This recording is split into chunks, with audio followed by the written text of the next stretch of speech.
Hi everyone and welcome to all of you in the Lagan batch. आज हम लोग हमारे एसिड बेसिस एंड सॉल्ट का लेक्चर नंबर 4 स्टार्ट करने वाले हैं। जो एसिड बेसिस एंड सॉल्ट का लेक्चर नंबर 3 था, जो बेसिस के पहले वाला लेक्चर था, वहां पर हमने types of acid and types of basis के बारे में पढ़ा था। और आज के पर्टिकुलर लेक्चर में हम लोग strength of acid and strength of base and pH scale का टोटल क्लिस्टर केयर कॉन्सेप्ट ले लेंगे। तो फिर सभी इधर उधर देखना बंद कर दीजिए, अपने सामने एक पेन, कॉपी और एनसीईआरटी बुक लेकर बैठ जाए। मैं हूं शाहिन मजूमदार और आप देख रहे हैं study diversity. So let's start our today's topic. तो फिर चलिए हमारा आज का पहला टॉपिक स्टार्ट कर लेते हैं, जो कि है स्ट्रेंथ ऑफ एसिड या फिर स्ट्रेंथ ऑफ बेस।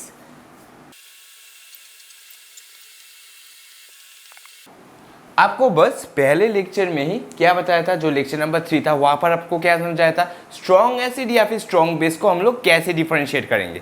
बताइए, मैंने क्या बोला था कि जो पर्टिकुलर सब्सटेंस वाटर में डिसोसिएट होकर रेडिली हमें H3O+ आयन दे दे, वो हो जाएगा हमारा स्ट्रॉन्ग एसिड। एंड जो पर्टिकुलर केमिकल या फिर जो पर्टिकुलर सब्सटेंस वाटर में डिसोसिएट होकर रेडिली OH- आयन दे दे, वो पर्टिकुलर सब्सटेंस हो जाएगा हमारा स्ट्रॉन्ग बेस। तो फिर हम लोग स्ट्रॉन्ग एसिड के बारे में लिख सकते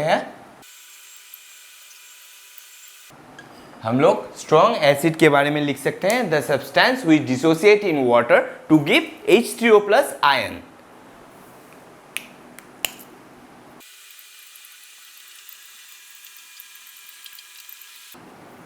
dissociate in water to give H3O+ ion. तो फिर द सब्सटेंस या फिर the particular chemical that will readily dissociate in water to give H3O+ ion are known as strong acid. And the substance which readily dissociate in water to give OH-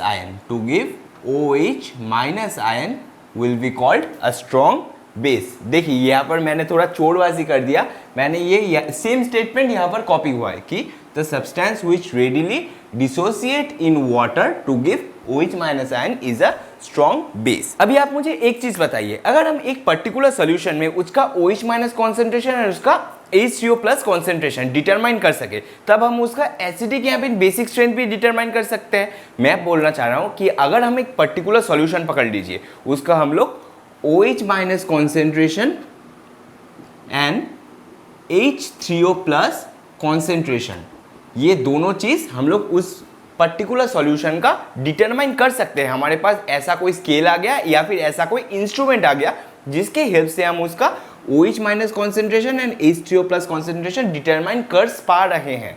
तो फिर हम उस बोल सकते हैं कि वो पर्टिकुलर एसिड जो है वो स्ट्रॉन्ग एसिड है, या फिर वो पर्टिकुलर बेस जो है वो वीक बेस है या फिर स्ट्रॉन्ग बेस है। ये हम लोग बोल सकते हैं based on it's OH- and H3O+ concentration, ये हम लोग बोल सकते हैं। तो फिर the particular scale which is used for measuring the H+ concentration is known as pH scale. The scale used for measuring the H+ concentration in a particular substance is known as pH scale.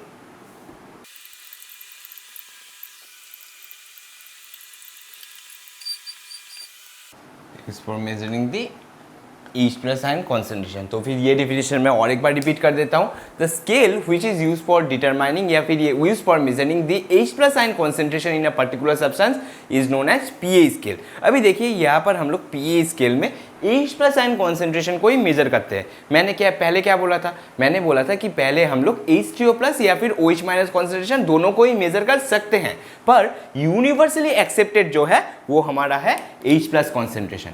H+ का concentration जो है वो universally accepted है। तो फिर हम लोग universally accepted हम लोग यही डिटरमाइन करते हैं कि एक पर्टिकुलर सब्सटेंस का हम लोग H3O+ आयन कॉन्सेंट्रेशन या फिर H+ कॉन्सेंट्रेशन डिटरमाइन कर लेंगे। फिर हम लोग बोल सकते हैं कि वो पर्टिकुलर एसिड जो है वो स्ट्रॉन्ग एसिड है या फिर वो पर्टिकुलर एसिड जो है वो वीक एसिड है। ये हम लोग pH स्केल में यही चीज डिटरमाइन करते हैं, यही चीज मेजर करते हैं। हम लोग pH स्केल में एक पर्टिकुलर सब्सटेंस का जो है वो H+ आयन कॉन्सेंट्रेशन को मेजर कर लेते हैं। तो फिर pH स्केल में अभी pH है, दो वर्ड है। pH मतलब P का मीनिंग क्या है, ये आपको क्या पता है? pH में P वर्ड का मीनिंग क्या है, देख लीजिए। within the word pH,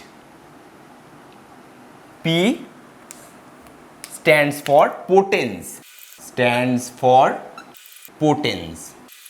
potens मतलब क्या है? potens एक जर्मन वर्ड है, potens एक जर्मन वर्ड है जिसका मीनिंग है पोटेंशियल. potens का मीनिंग है पोटेंशियल.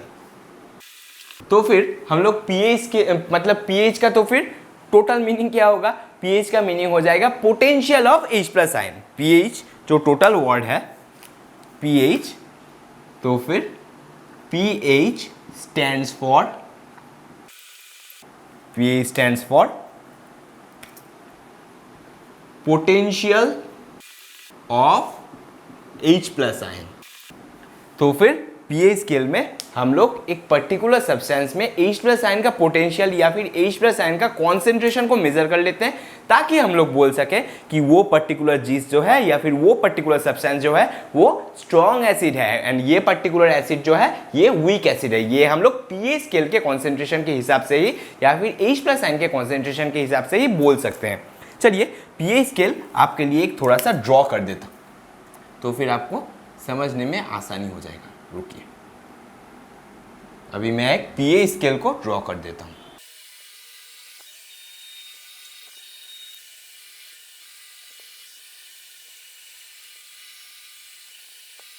देखिए ये हो गया आपका एक pH स्केल का रफ डायग्राम मैंने आपके लिए ड्रॉ कर दिया. देख लीजिए अच्छी तरह से. अगर हम 7 से 7 यहाँ पर एक रीडिंग है, ठीक है, 0, 7 एंड 14. 0 से 14 तक हम लोग pH स्केल का रीडिंग लेते हैं. 0 से 14 तक हम लोग pH स्केल में डिवीजन किया हुआ होता है. अभी जब हम 7 से लेफ्ट की तरफ मुड़ेंगे, 7 से लेफ्ट की तरफ या फिर 0 की तरफ मूव करेंगे तो फिर H प्लस आयन का कॉन्सेंट्रेशन जो है वो इंक्रीज होगा. pH स्केल में अगर हम 7 से लेफ्ट की तरफ मूव करेंगे तो फिर H प्लस आयन का जो है कॉन्सेंट्रेशन वो इंक्रीज होगा. अगर हम लोग 7 से लेफ्ट की तरफ मूव जब कर रहे हैं तो फिर increase in concentration of H plus ion.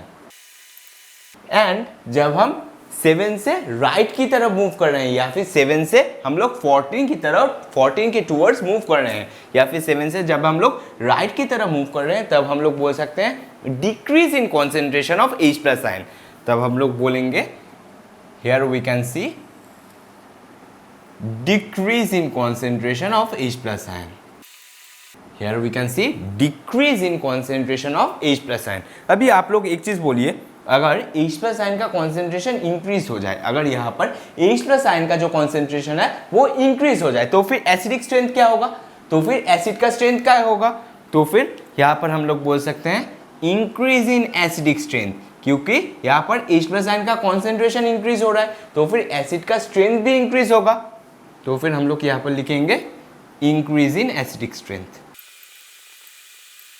यहाँ पर हम लोग लिख सकते हैं इंक्रीज इन एसिडिक स्ट्रेंथ. तो फिर 7 से जब हम लोग स्केल में लेफ्ट की तरफ मूव करेंगे तो फिर हमारा एसिडिक जो स्ट्रेंथ है वो इंक्रीज होगा. एंड हम लोग 7 से जब 14 के टूवर्ड्स या फिर राइट के टूवर्ड्स मूव करेंगे तो हमारा बेसिक स्ट्रेंथ इंक्रीज होगा. तो फिर हमारा बेसिक स्ट्रेंथ इंक्रीज होगा. Increase in basic strength. जब हम लोग 7 से राइट की तरफ मूव कर रहे हैं, 14 के टूवर्ड्स मूव कर रहे हैं तो फिर हमारा बेसिक स्ट्रेंथ धीरे धीरे इंक्रीज होना चालू हो जाता है. चलिए अभी हम लोग pH स्केल के बारे में और कुछ पॉइंट जान लेते हैं. आपका ये ऊपर का वाला पोर्शन लिखना हो गया है? बताइए, ये यहाँ तक आपका लिखना हो गया है? जल्दी से लिख लीजिए, जल्दी से लिख लीजिए. चलिए, आई होप अभी तक आप सभी लोगों ने स्क्रीनशॉट या फिर पूरा नोट्स ले लिया होगा यहाँ तक का. फिर मैं इसे मिटा देता हूँ.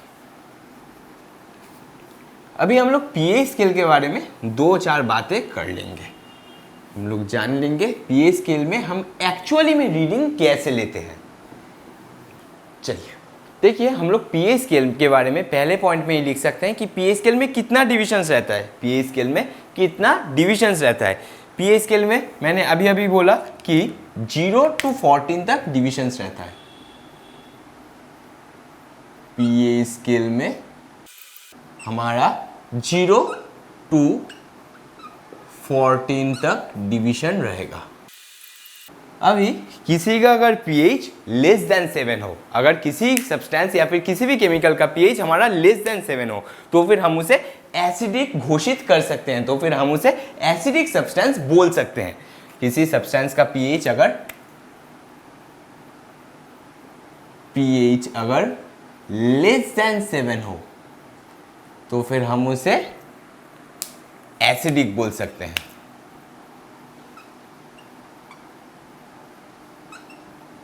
अगर किसी भी सब्सटेंस का pH ग्रेटर देन 7 हो, अगर किसी भी सब्सटेंस का pH ग्रेटर देन 7 हो, तो फिर हम उसे बेसिक घोषित कर सकते हैं, तो फिर हम उस पर्टिकुलर सब्सटेंस को बेसिक बोल सकते हैं। pH अगर हो हमारा ग्रेटर देन 7, तो फिर हम उस पर्टिकुलर सब्सटेंस को बोलेंगे बेसिक।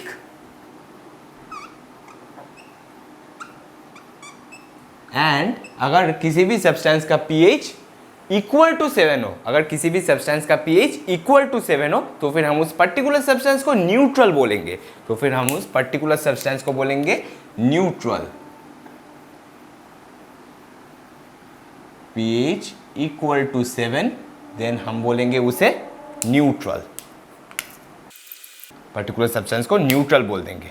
एंड आप यहाँ पर pH स्केल देख के एक चीज का अंदाजा लगा सकते हो कि देखिए यहाँ पर रीडिंग कैसा रहेगा, मतलब 7 के बाद क्या आता है, देख लीजिए यहाँ पर थोड़ा लिख देता हूँ। 7 के बाद यहाँ पर 6 चलाएगा, 6 के बाद 5 चलाएगा, 5 देन 4 3 2 एंड 1, ऐसे यहाँ पर रीडिंग रह रहा है। तो फिर हम स्केल के जब लेफ्ट डायरेक्शन में मूव कर रहे हैं, तब हम 7 से टुवर्ड्स 0 की डायरेक्शन में मूव कर रहे हैं, तो फिर हमारा एसिडिक स्ट्रेंथ जो है वो इंक्रीज हो रहा है।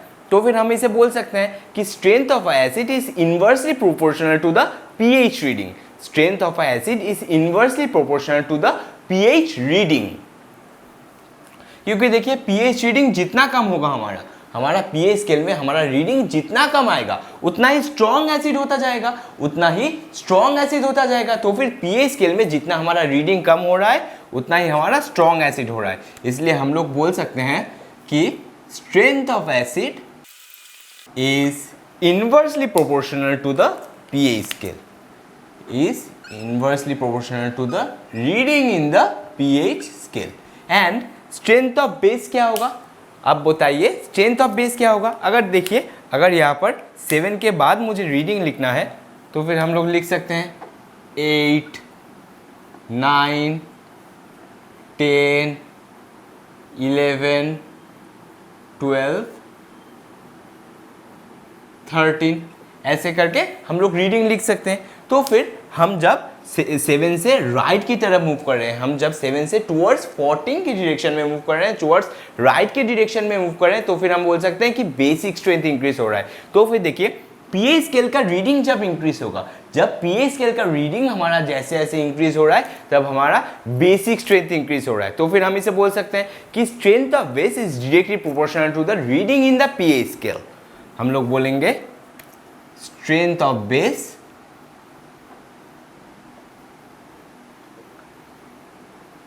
is directly proportional to the reading in the pH scale।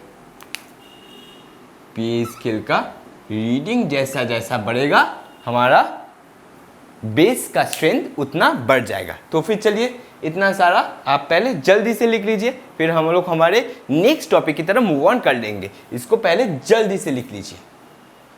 चलिए हमारे अगले टॉपिक की तरफ मूव ऑन कर लेते हैं, जो कि है यूनिवर्सल इंडिकेटर। देखिए मैंने पहले लेक्चर में ही आपको इंडिकेटर के बारे में बताया था। बोलिए इंडिकेटर क्या है, जल्दी से बोलिए इंडिकेटर क्या है, व्हाट इज इंडिकेटर। देख लीजिए, indicator are the substance which help in differentiate between acid and base via colour change या फिर स्मेल चेंज या फिर कोई भी चेंज के माध्यम से वो एसिड एंड बेस में डिफरेंशिएट करने में हेल्प करे, वो हमें बताता है। जनरली इंडिकेटर हमें यही बताता है कि वो पर्टिकुलर सब्सटेंस एसिड है एंड वो पर्टिकुलर सब्सटेंस बेस है। पर जनरली इंडिकेटर हमें एसिड एंड बेस के स्ट्रेंथ को रिप्रेजेंट करने में हेल्प नहीं करता, स्ट्रेंथ को डिटरमाइन करने में बिल्कुल भी हेल्प नहीं करता। वो सिर्फ बता सकता है कि वो केमिकल एसिडिक है इन नेचर है एंड वो केमिकल बेसिक इन नेचर है। पर यूनिवर्सल इंडिकेटर एक ऐसा इंडिकेटर है जो कि एसिड एंड बेस के स्ट्रेंथ को डिटरमाइन करने में भी हेल्प करेगा। देख लीजिए यूनिवर्सल इंडिकेटर के बारे में, हम लोग पहले ही बोल सकते हैं it is a mixture of different indicator.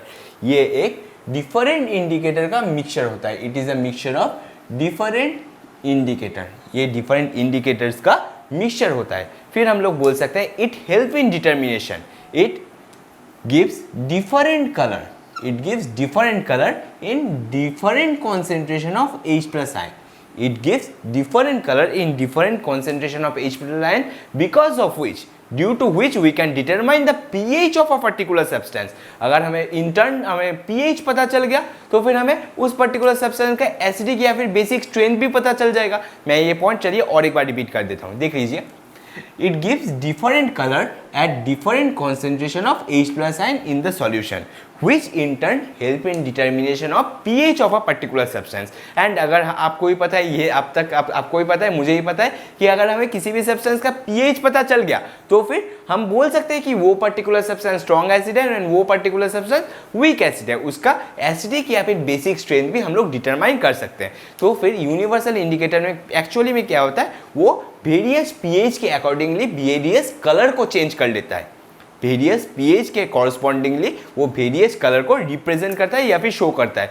देख लीजिए कुछ यूनिवर्सल इंडिकेटर के एग्जांपल में हम लोग बोल सकते हैं कि methyl red is a universal indicator and phenolphthalein is a universal indicator। These are the examples of two universal indicator। अभी हम लोग देख लेते हैं कि कैसे यूनिवर्सल इंडिकेटर डिफरेंट पीएच के कॉरस्पॉन्डिंग डिफरेंट कलर को शो करेगा। चलिए देख लेते हैं। देखिए, जब हमें पीएच 0 मिलेगा, ऐसा कोई केमिकल मिलेगा जिसका पीएच 0 हो, तो फिर यूनिवर्सल इंडिकेटर कलर शो करेगा डार्क रेड, तो फिर universal indicator dark red colour show करेगा। अगर हमारा pH 1 हो तो फिर यूनिवर्सल इंडिकेटर हमें रेड कलर शो करेगा। अगर हमारा pH 2 हो तो यूनिवर्सल इंडिकेटर हमें लाइट रेड कलर शो करेगा। अगर हमारा pH 3 हो तो यूनिवर्सल इंडिकेटर हमें येलोइश रेड मतलब कलर वो शो करेगा।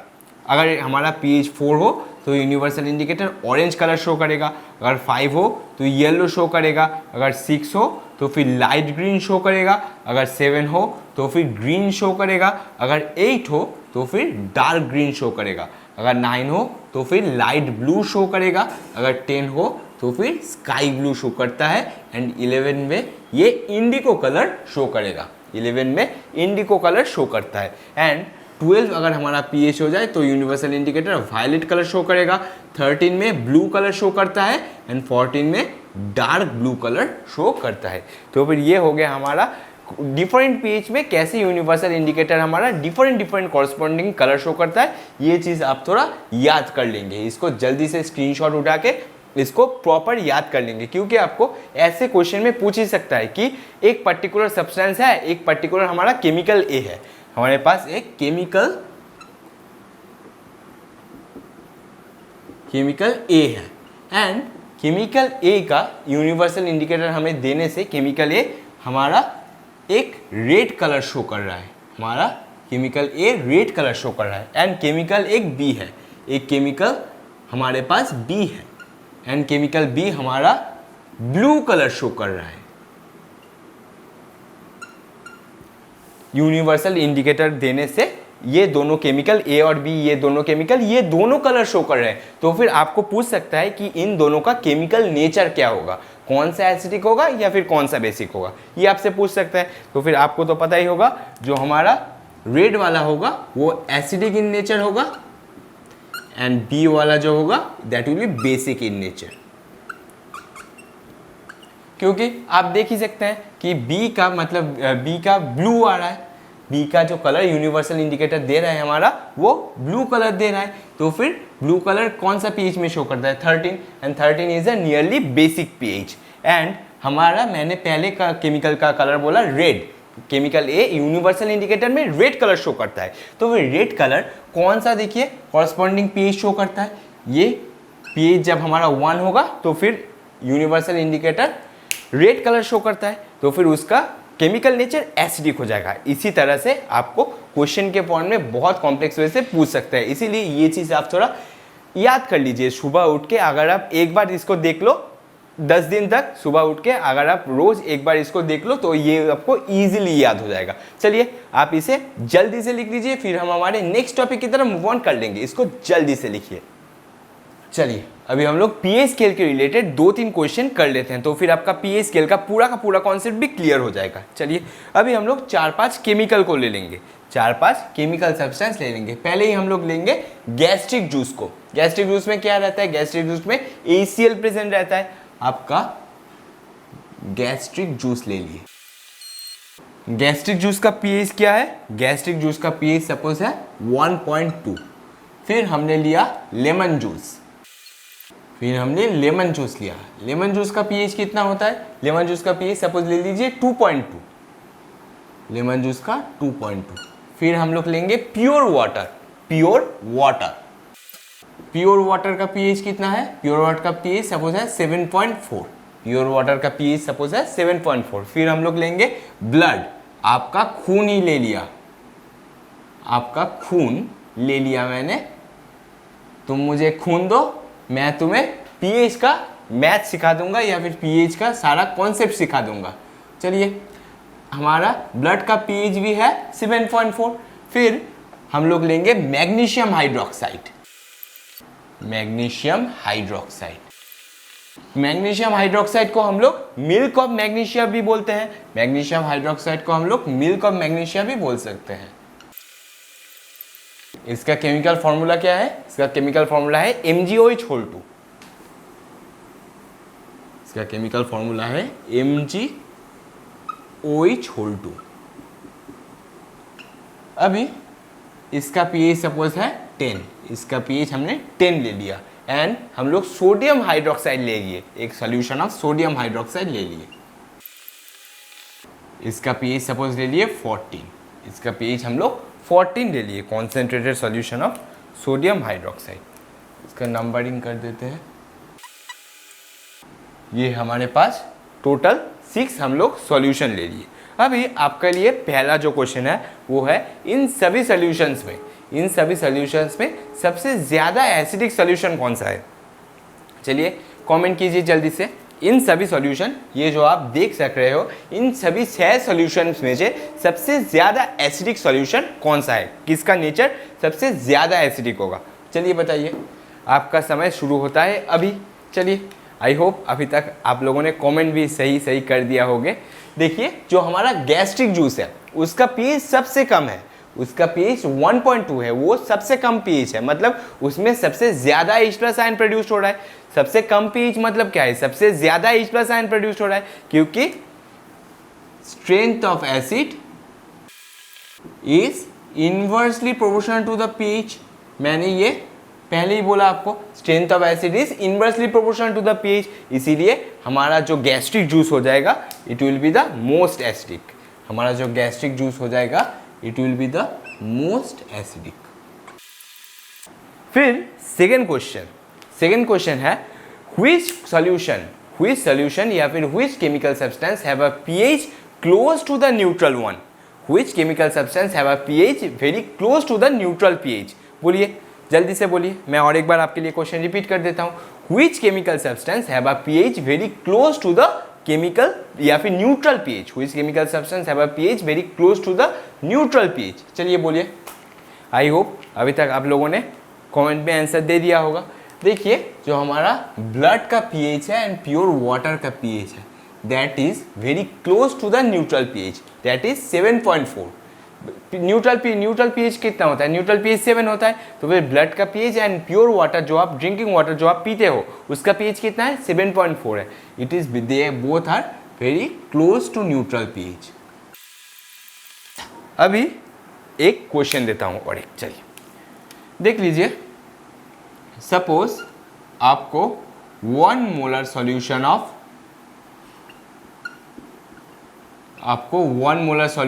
लेमन जूस दिया गया एंड आपको 1 मोलर सॉल्यूशन ऑफ MgOH2 या फिर मिल्क ऑफ मैग्नीशिया दिया गया। 1 मोलर सॉल्यूशन ऑफ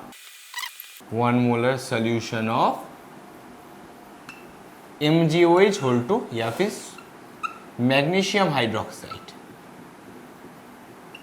अभी बोलिए इन दोनों में से इन दोनों में से कौन सा ज़्यादा एसिडिक होगा? चलिए बताइए। हमारे पास 1 molar solution of lemon juice है एंड हमारे पास 1 molar solution of magnesium hydroxide या फिर मिल्क ऑफ मैग्नीशिया है।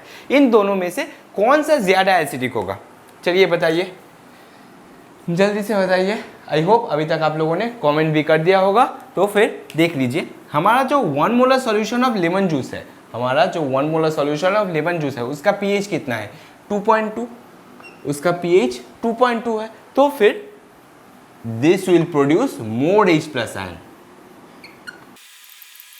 This will produce more H plus ion and that's why this will be more acidic, greater acidic in nature than that of MgOH, क्योंकि इसका pH कितना है? MgOH का pH कितना है? MgOH का pH 10 दिया हुआ है। तो फिर ये बहुत कम मात्रा में H प्लस आयन प्रोड्यूस करेगा, ये बहुत कम मात्रा में हमारा H प्लस आयन प्रोड्यूस करेगा। तो फिर ये बेसिक इन नेचर होगा, it will B basic in nature because it produces H plus ion in very small amount, that's why हमारा जो लेमन जूस होगा वो हमारा स्ट्रॉन्ग एसिड हो जाएगा। चलिए, तो फिर मैंने जैसे आपको अभी कराया, जैसे पहले कुछ इंफॉर्मेशन आपको दिया रहेगा, कुछ डिस्क्रिप्शन आपको दिया रहेगा, फिर नीचे आपको उसके अकॉर्डिंगली या फिर उसके कॉरस्पॉन्डिंगली कुछ क्वेश्चन पूछेगा पीएच के रिलेटेड। ऐसे ही क्वेश्चन पूछा जाता है। तो फिर इसको आप लोग जल्दी से लिख लीजिए, फिर आपका पीएच का रिलेटेड सारा कॉन्सेप्ट क्लियर हो जाएगा। I hope so. चलिए, इसको पहले जल्दी से लिख लीजिए। चलिए, आई होप अभी तक आप लोगों ने ये दोनों क्वेश्चन लिख लिया होगा।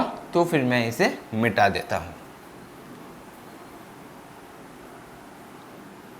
अभी हम लोग पीएच का इंपॉर्टेंस इन एवरीडे लाइफ पढ़ेंगे। Importance of pH in everyday life, इसको हम लोग अभी पढ़ेंगे। चलिए देखिए, importance of pH in everyday life में हम लोग पहले ही पढ़ेंगे pH sensitivity in plants and animals. चलिए सभी पहले हेडिंग दे लीजिए, pH sensitivity in plants and animals.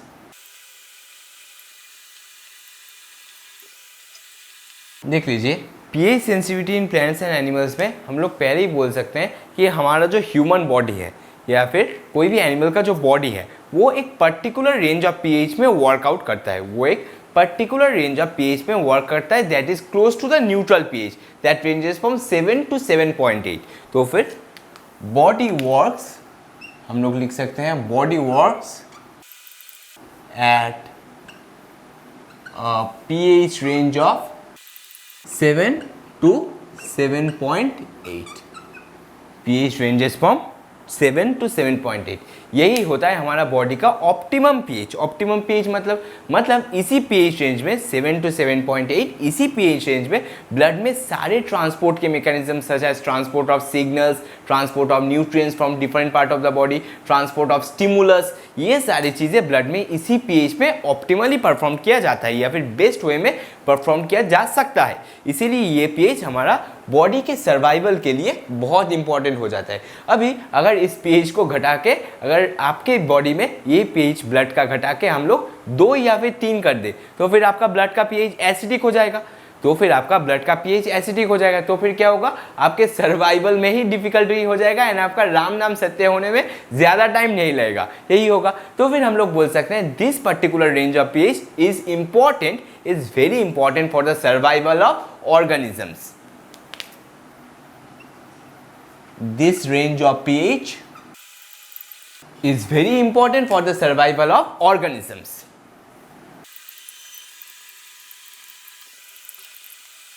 चलिए, तो फिर ये स्टेटमेंट आपको और एक बार पढ़ के सुना देता हूँ। This narrow range of pH is very important for the survival of living organism. अगर पीएच के साथ या फिर बॉडी पीएच के साथ आप ज़्यादा छेड़खानी किए, उसको ज़्यादा चेंज किए तो फिर आपका राम नाम सत्य होने में ज़्यादा टाइम नहीं लगेगा एंड आपका अल्टीमेटली डेथ हो जाएगा, क्योंकि आपके बॉडी एक पर्टिकुलर पीएच या फिर ऑप्टिमम पीएच, एक नैरो रेंज ऑफ पीएच में ही परफॉर्म या फिर ऑप्टिमली बेस्ट वे में परफॉर्म कर सकता है। उसके अगर इधर उधर हुआ तो फिर आपका राम नाम सत्य हो जाएगा भैया एंड आप चले जाओगे ऊपर वाले के पास, खुशी खुशी पहुंच जाओगे। अभी इसके अंदर नेक्स्ट पॉइंट में हम लोग देख सकते हैं कि हमारा रेन वाटर का जो पीएच है, अगर हमारा रेन वाटर का जो पीएच है वो अगर 5.6 के नीचे आ गया, वो अगर 5.6 के नीचे आ गया तो फिर हम उस पर्टिकुलर रेन को एसिड रेन बोलेंगे। हम लोग बोल सकते हैं if the pH of rainwater goes below 5.6, then that particular rain will be called acid rain. अभी एसिड रेन जब होगा, वो तो आपके छतरी के ऊपर या फिर आपके घर तक सीमित नहीं रहेगा. वो एसिड रेन बह के आपके पास वाले पॉन्ड में या फिर आपके पास जो रिवर है वहाँ पर भी चला जाएगा, कोई उच्च वाटर बॉडी में पहुँच जाएगा. वाटर बॉडी में अगर एसिड रेन गिर गया तो फिर क्या होगा, उस पर्टिकुलर वाटर बॉडी का जो वाटर है उसका पीएच डिक्रीज हो जाएगा. डिक्रीज होकर वो एसिडिक में कन्वर्टेड हो जाएगा. इससे क्या होगा, इससे होगा ये कि वहाँ पर जो लिविंग ऑर्गेनिजम्स या फिर जो मछली या फिर जो भी ऑर्गेनिज्म रह रहे हैं वो एक पर्टिकुलर पीएच में ही सर्वाइव कर सकते हैं. तो फिर उनका डेथ हो जाएगा, वो उन एसिडिक पीएच ऑफ वाटर में सर्वाइव नहीं कर पाएंगे, उनका भी डेथ हो जाएगा. तो फिर हम लिख सकते हैं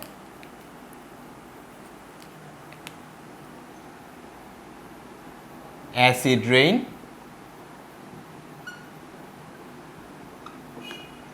falls in water bodies.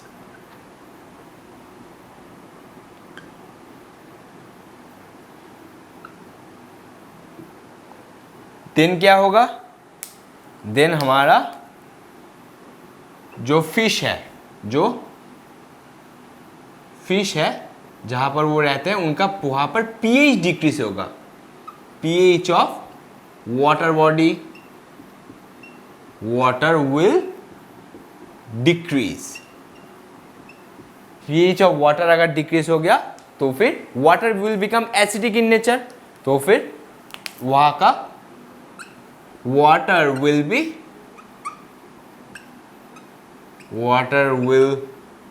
become acidic.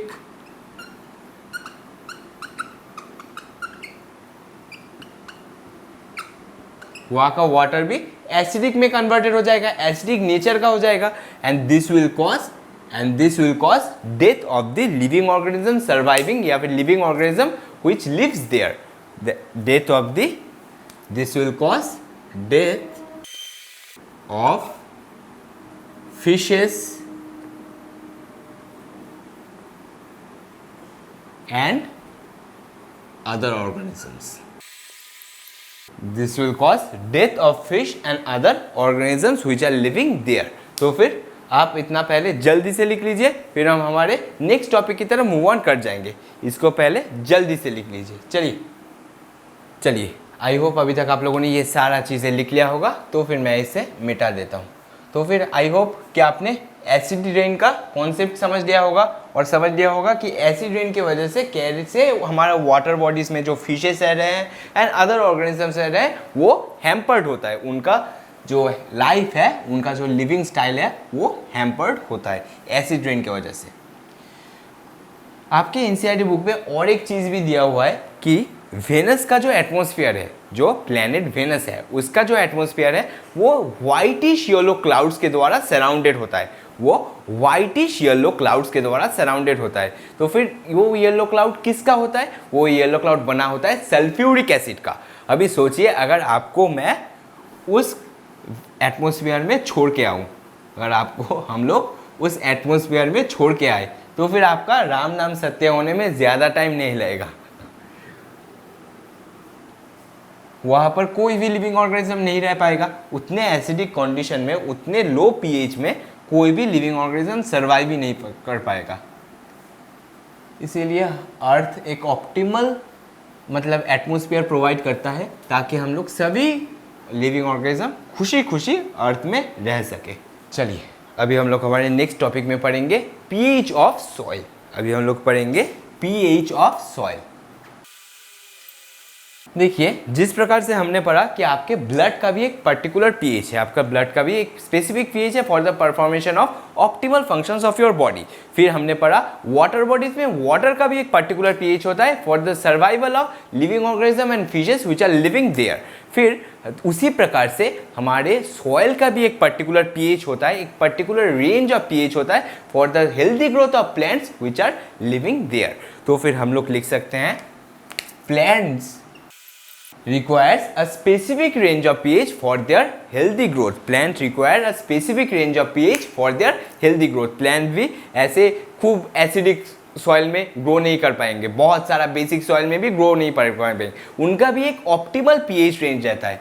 Plants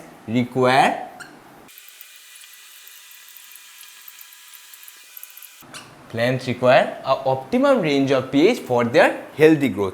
तो फिर एक स्पेसिफिक प्लांट का, एक हर स्पेसिफिक प्लांट का स्पेसिफिक पीएच का रिक्वायरमेंट होता है. इसीलिए आप लोग देखेंगे कि ज़्यादातर डेजर्ट एरिया में कैक्टस टाइप्स के प्लांट ग्रो करते हैं, फिर ज़्यादातर हिली एरिया में कॉर्निफरस टाइप्स के प्लांट ग्रो करेंगे, मतलब जिम्नोस्पर्म टाइप्स के प्लांट ज़्यादातर हिली एरियाज में ही पाए जाते हैं. इसीलिए हम लोग बोल सकते हैं कि स्पेसिफिक प्लांट का सॉइल के में से स्पेसिफिक पीएच का रिक्वायरमेंट रहता है. इसीलिए हम लोग डिफरेंट प्लांट को डिफरेंट एरियाज में पा सकते हैं. सभी प्लांट सभी एरिया में ग्रो नहीं कर सकते हैं, इसीलिए उसका स्पेसिफिक सॉइल में से पीएच का रिक्वायरमेंट रहता है. अभी अगर मैंने बोला था कि एसिड रेन अगर वाटर में गिर जाए, एसिड रेन अगर वाटर में गिर जाए तो फिर वो वाटर बॉडी का जो वाटर है उसका पीएच डिस्टर्ब कर देता है और वो एसिडिक में कन्वर्टेड कर देता है. सिमिलरली जब एसिड रेन का वाटर सॉइल में भी गिरेगा तो फिर वो सॉइल का भी पीएच डिस्टर्ब कर देगा, तो फिर वो प्लांट का ग्रोथ को भी डिस्टर्ब करेगा एंड अल्टीमेटली प्लांट का डेथ हो जाएगा, वो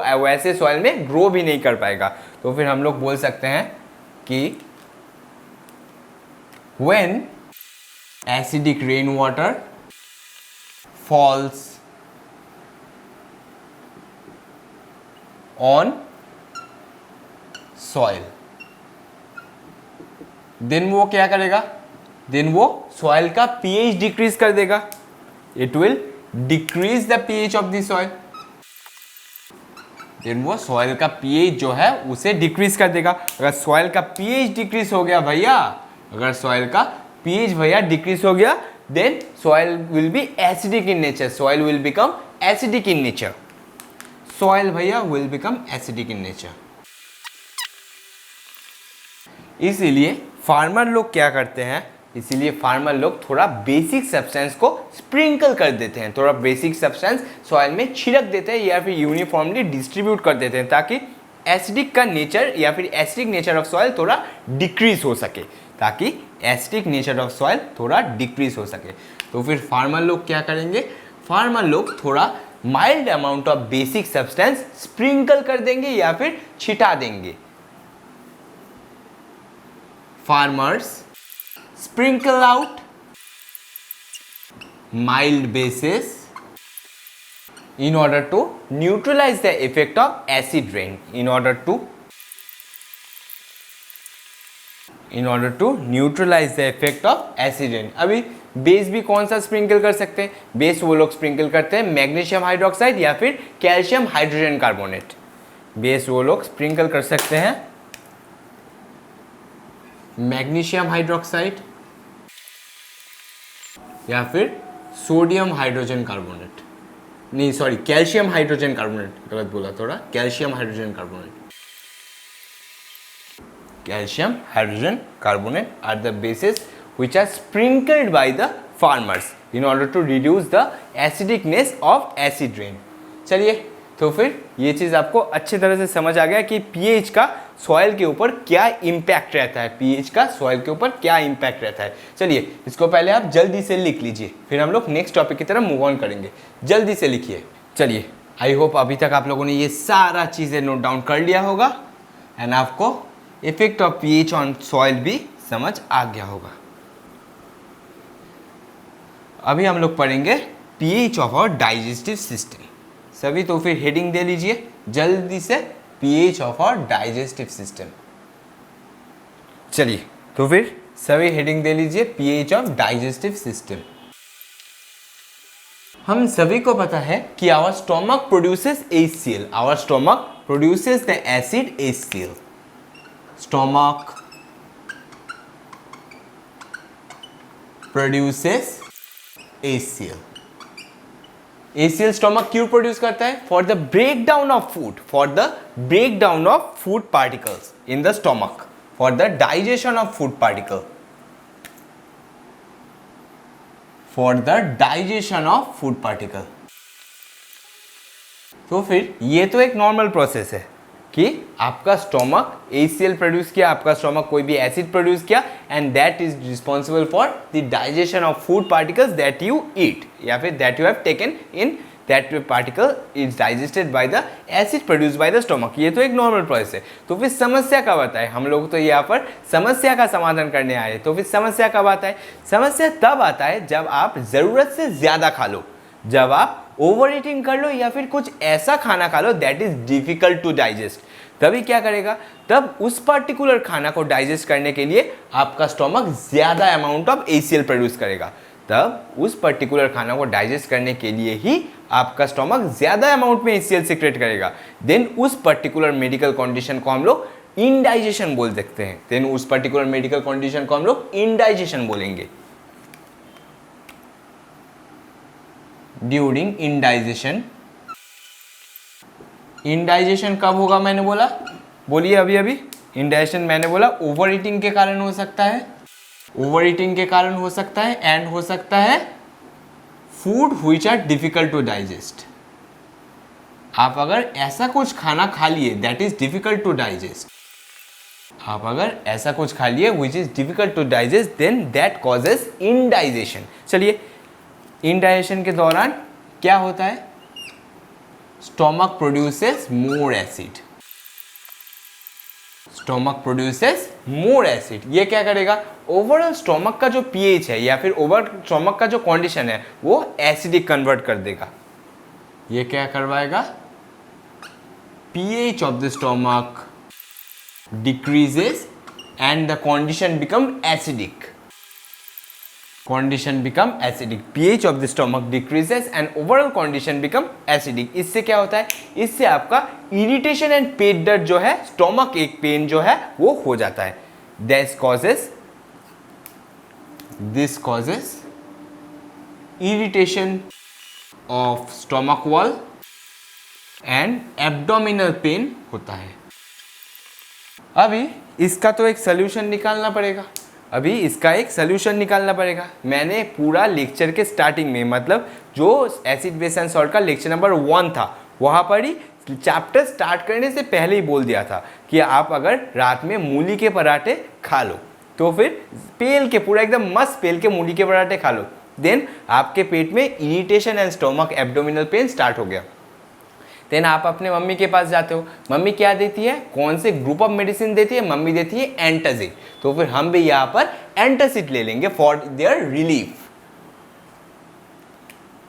देन हम लोग लिखेंगे people take antacid for relief, for relief we take antacid. देखिए, एंटासिड अगर हम सिलेबल डिवाइड करें या फिर पूरे वर्ड को ही डिवाइड कर दे, देखिए एंट एंड एसिड। एंट का मतलब क्या है? एंट का मतलब हम लोग एंटी बोल सकते हैं, हम लोग एंटी बोल सकते हैं, हाँ हम लोग बोल सकते हैं एंटी। फिर एसिड का मतलब है क्या है? एसिड ही हो जाएगा। मतलब जो एसिड के विपरीत काम करे, जो एंटी एसिड मतलब जो एसिड के विपरीत काम करे, उस पर्टिकुलर ग्रुप ऑफ मेडिसिन को हम लोग एंटासिड बोल सकते हैं। या फिर जो पर्टिकुलर मेडिसिन एसिड के इफेक्ट को न्यूट्रलाइज कर दे, उन पर्टिकुलर मेडिसिन को हम लोग एंटासिड बोल सकते हैं। तो फिर एंटासिड क्या करेगा? Antacid will neutralize the effect of acid in the stomach. Antacid will neutralize the effect of acid in the stomach. It will neutralize the effect of acid in stomach.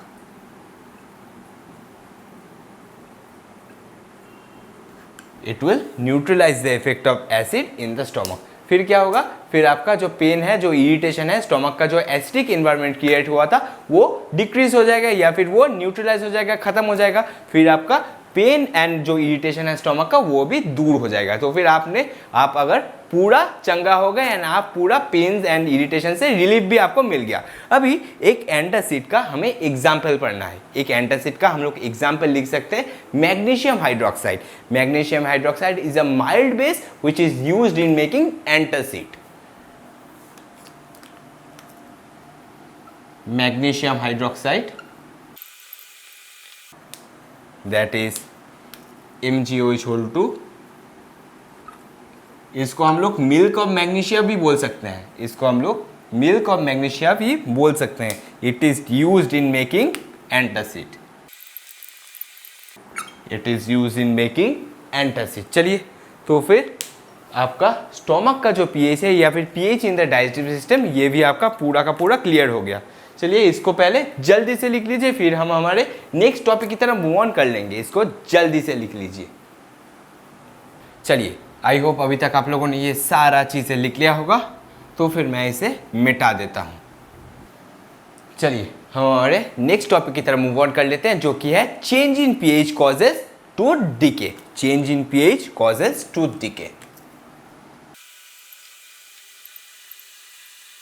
Change in pH causes tooth decay.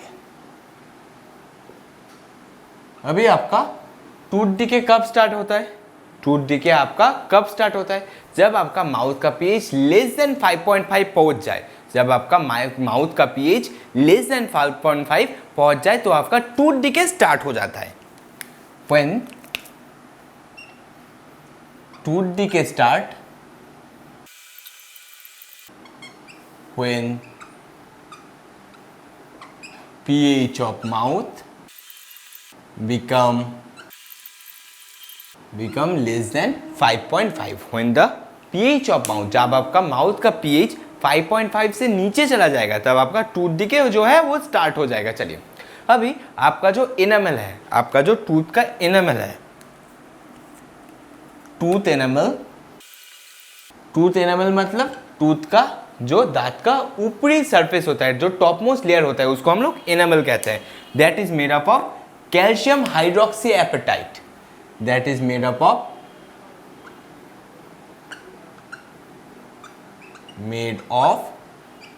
Calcium hydroxyapatite.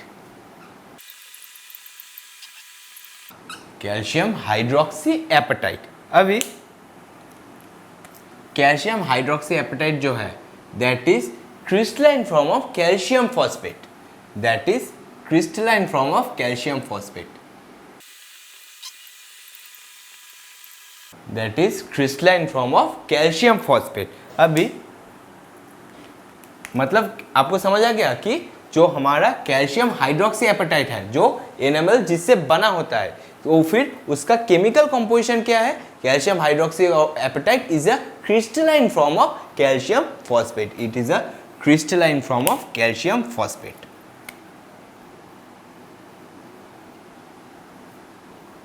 अभी calcium phosphate जो है, अभी ये calcium phosphate जो है, it is the hardest substance. It is the hardest substance in the body. It is the hardest substance in the body. ये आपके body का सबसे हार्डेस्ट हिस्सा होता है। फिर हम लोग बोल सकते हैं कैल्शियम जो हाइड्रोक्सी एपेटाइट है, that does not dissolve by water. That does not dissolve by water, but it start corroding when the mouth pH gets less than 5.5। corrosion started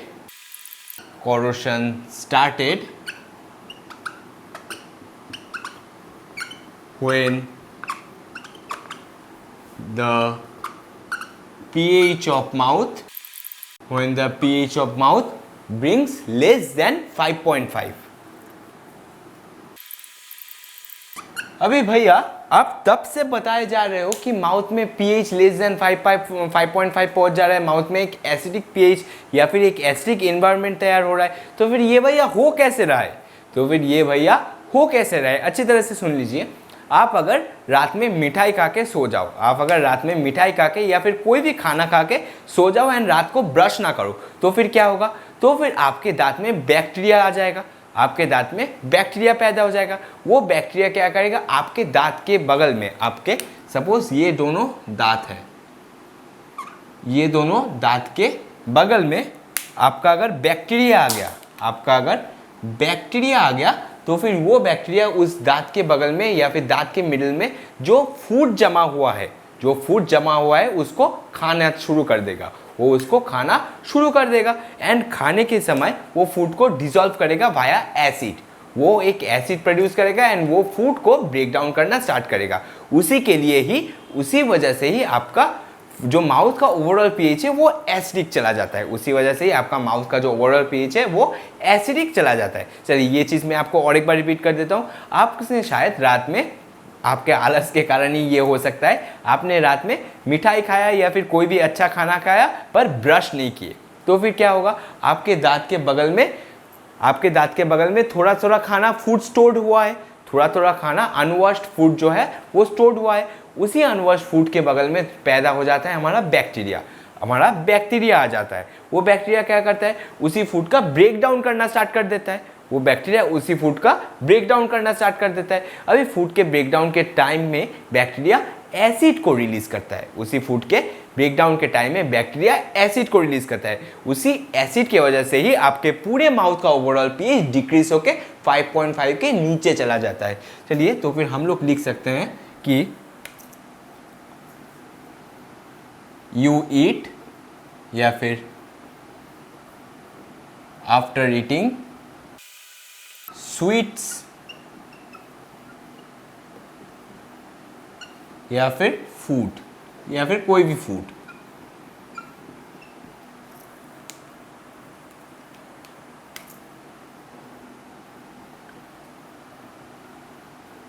you don't wash your teeth, don't wash your, then क्या होगा, then bacteria का पैदा हो जाएगा, bacteria पैदा हो जाएगा वहां पर। Then bacteria will gather between the tooth. फिर क्या करेगा बैक्टीरिया, स्टार्ट डाइजेस्टिंग या फिर ब्रेक डाउन लिख देता हूं, start breakdown of remaining food particles, start breakdown of remaining food particles, start breakdown of remaining food particles that produces acid, and this acid is responsible for the tooth decay, and this particular acid is responsible for the tooth decay, responsible for tooth decay, and this acid is responsible for tooth decay. इसी acid के वजह से आपका दांत कोरोटेड हो जाता है। चलिए तो फिर ये तो एक बड़ा समस्या है। अभी भैया हमें कुछ ऐसा उपाय बता दो ताकि हमारे बूढ़े वयस तक ही या फिर जब हम बूढ़े हो जाए तब भी हमारा दांत एकदम इंटैक्ट रहे, हमारा दांत कोरोटेड ना हो। कुछ भैया ऐसा उपाय बता दो। चलिए पहले तो आपका जो लेजीनेस है भैया उसको दूर करना पड़ेगा, आपका जो लेजीनेस है उसको दूर करना पड़ेगा। पहले ये एक नंबर 1 पॉइंट होगा। फिर आपको खा के रात में आप खाए उसके बाद अच्छे तरह से एकदम मुंह को धोना पड़ेगा। कोई भी मील आप खाए, आपने सुबह ब्रेकफास्ट किया, शाम को लंच किया, रात में डिनर किया, कोई भी मील के बाद आप अच्छे तरह से माउथ को वॉश कर लीजिए। फिर थर्ड पॉइंट में हम लोग लिख सकते हैं कि एक बेसिक टाइप्स का टूथपेस्ट हम लोग यूज करें, एक ऐसा टूथपेस्ट यूज करें जिसका नेचर जो है वो बेसिक होगा। एक ऐसा टूथपेस्ट यूज करने से हमारे माउथ का ओवरऑल जो एसिडिक कंडीशन है तैयार हुआ है वो न्यूट्रलाइज्ड हो जाएगा। तो फिर वो कंडीशन न्यूट्रलाइज्ड हो सकता है। तो फिर क्योर में हम लोग पहले ही लिख सकते हैं, पहले ही हम लोग रेमेडी में लिखेंगे कि wash the mouth properly bye washing the mouth properly after eating the food.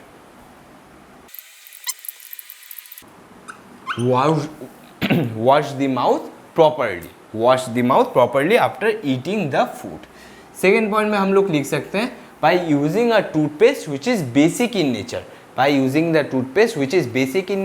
ये क्या करेगा, that will neutralize the effect of acid which is produced in your mouth।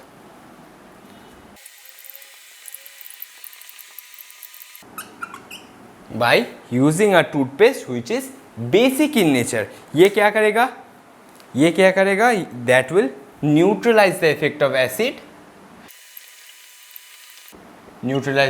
acid, produced in mouth. चलिए अभी आप इस चीज को पहले जल्दी से लिख लीजिए, तो फिर आपका पीएच चेंज की वजह से जो माउथ में टूथ का डिके हो जाता है वो कॉन्सेप्ट भी पूरा का पूरा क्लियर हो जाएगा। इसको जल्दी से लिख लीजिए। चलिए अब importance of pH in everyday life में हम लोग लास्ट टॉपिक को भी पढ़ लेते हैं, जो कि है self defence by plants and animals. Plants and animals कैसे अपने सेल्फ डिफेंस में एसिड को यूज करते हैं, चलिए देख लेते हैं। देखिए जो बी स्टिंग होता है, जो बी का स्टिंग होता है उसमें मिथानोइक एसिड रहता है, मतलब CH3COOH। बी स्टिंग में हमारा रहता है मिथानोइक एसिड, बी स्टिंग में मिथानोइक एसिड प्रेजेंट रहता है।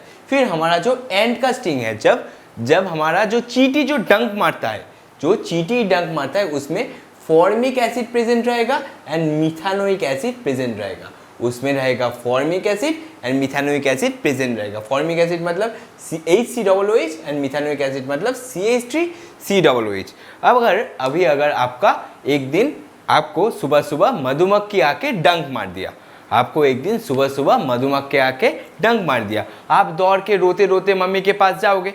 मम्मी क्या करेगी, मम्मी किचन से बेकिंग सोडा लेके वहाँ पर जिस जगह पे आपके जिस पर्टिकुलर एरिया में मधुमक्खी ने डंक मारा है वहाँ पर लगा देगी। वहाँ पर लगाने से क्या होगा, आप सडनली देखोगे आपका जो जलन था, जो पेन था, जो स्वेलिंग था, वो धीरे धीरे आफ्टर 1 आवर या फिर हाफ एन आवर वो कम होता चला जाएगा। आफ्टर हाफ एन आवर वो जो पेन था वो कम होता चला जाएगा। तो फिर इसका इंटरप्रिटेशन हम लोग क्या निकाल सकते हैं, इसका इंटरप्रिटेशन हम लोग यही निकाल सकते हैं, बेकिंग पाउडर जो है वो that act as a mild base. Baking powder जो है वो एक माइल्ड बेस की तरह काम कर रहा है। जब बी स्टिंग में जो मिथानोइक एसिड है उसको न्यूट्रलाइज करने के लिए एक माइल्ड बेस की ज़रूरत है, वही हमारा बेकिंग सोडा या फिर बेकिंग पाउडर एक्ट करता है एंड उस एसिड के इफेक्ट को बेकिंग पाउडर न्यूट्रलाइज कर देता है। चलिए देख लीजिए, mild base that is baking soda, mild base baking soda used in the area of sting for relief of pain, for the relief of pain used in the area of sting। अगर हम लोग sting का जो area है, जिस जगह पर मधुमक्खी डंक मारा है वहाँ पर बेकिंग पाउडर या फिर बेकिंग सोडा लगा दे तो फिर हमारा पेन का रिलीफ हो जाएगा, तो फिर हमारा पेन एकदम से दूर हो जाएगा। मम्मी ने चमत्कार कर दिया, पेन को दूर कर दिया। फिर एक हर्बिशियस प्लांट है जो कि है निटल। निटल क्या रहता है, निटल में छोटे छोटे स्टिंगिंग हेयर लाइक नीडल्स रहते हैं। लीव्स हैव स्टिंगिंग हेयर, मतलब लीव सपोज ये हो गया, निटल प्लांट का लीफ हो गया, तो फिर लीफ के ऊपर ही छोटे छोटे हेयर लाइक स्टिंगिंग नीडल्स रहता है। लीफ के ऊपर ही पूरा मतलब आप लोग एकदम अगर लीफ को पास लाओ आंखों के तभी आप लोग देख पाओगे, ऐसे दूर से आप लोग नहीं देख पाओगे ऐसे हेयर को।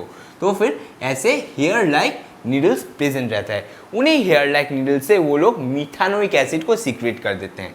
उन्हीं हेयर लाइक नीडल से ये लोग मिथानोइक एसिड को सीक्रेट कर देते हैं। अगर आपके स्किन के ऊपर में, आपके स्किन के टॉपमोस्ट लेयर में ये निटल का लीफ अगर ऐसे लग गया ऐसे, या फिर आप लिए, आपके मन में बहुत मतलब आशा जगा कि कैसे निडल का लीफ काम करता है या फिर कैसे मिथानोइक एसिड कैसे लगता है, कैसे फील होता है, कैसा दर्द होता है। अगर आपने वो फील करने के लिए ऐसे निडल का लीफ लेके ऐसे आपके हाथ में घिस दिए तो फिर क्या होगा, पूरा जगह रेडिश टाइप्स ऑफ स्वोलन हो जाएगा। रेडिश हो जाएगा पहले, फिर खुजली स्टार्ट होगा, ईचिंग स्टार्ट होगा, फिर वो जगह थोड़ा सा फूल जाएगा, स्वोलनेस आ जाएगा आपका because due to the presence of methanoic acid. अभी क्या होता है, अभी इस पेन का रिलीफ भी हमको ही देना पड़ेगा क्योंकि मैंने ही बोला है आपको कि निडल प्लांट का लीफ हाथ में घसने को, तो फिर मुझे ही आपको रेमेडी देना पड़ेगा। इसका एक रेमेडी है कि इसके पास ही, निडल प्लांट के आसपास ही और एक प्लांट ग्रो करता है जो कि है डॉग प्लांट। निडल प्लांट के आसपास ही एक और प्लांट ग्रो करता है जो है डॉग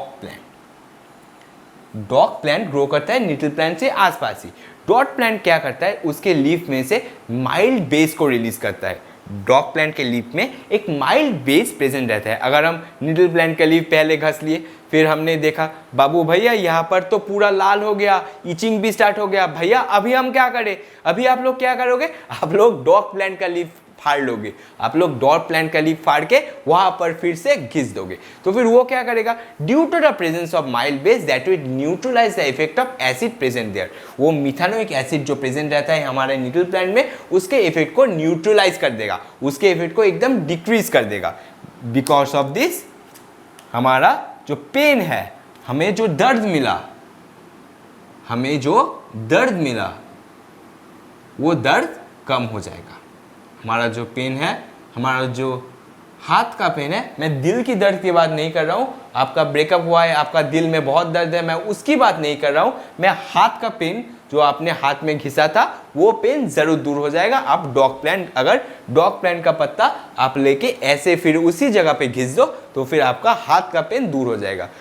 दिल के पेन के लिए मेरे पास कोई इलाज नहीं है, वो जिनके पास होता है उनके पास आप जाइए, पर मेरे पास इलाज है हाथ के पेन का। अगर आप हाथ के रेडिशनेस आ गया है निटल प्लांट घिसने से, तो फिर आप डॉग प्लांट का लीफ फाड़ेंगे, फिर उसको घिस देंगे उसी सेम जगह पे, फिर आपका रेडिशनेस जो है वो कम हो जाएगा due to presence of mild base, and आपका पेन का भी पूरा का पूरा रिलीफ हो जाएगा। तो फिर यही था आपका पूरा का पूरा importance of pH in our everyday life. चलिए इसको पहले अभी जल्दी से नोट कर लीजिए। तो फिर आई होप अभी तक आप लोगों ने ये सारा चीज़ें नोट डाउन कर लिया होगा, एंड मैंने importance of pH in everyday life में अंडर में जो भी कुछ टॉपिक पढ़ाया, एंड आपको पीएच स्केल के रिलेटेड जो भी कॉन्सेप्ट दिया वो सारा का सारा कॉन्सेप्ट आपको क्रिस्टल क्लियर वे से समझ आ गया होगा। एंड फिर भी अगर आपको लेक्चर समझने में ज़रा सा भी दिक्कत हुआ होगा, या फिर मेरा एक्सीलेंट से हैंडराइटिंग समझने में ज़रा सा भी दिक्कत हुआ होगा, तो फिर आप मुझे कमेंट सेक्शन में ज़रूर इन्फॉर्म करें। मैं आपका पर्टिकुलर डाउट, हाँ तुम्हारा पर्टिकुलर डाउट नेक्स्ट वीडियो का जो लास्ट सेक्शन होगा वहां पर कवर कर दूंगा। And thanks for attending my lecture.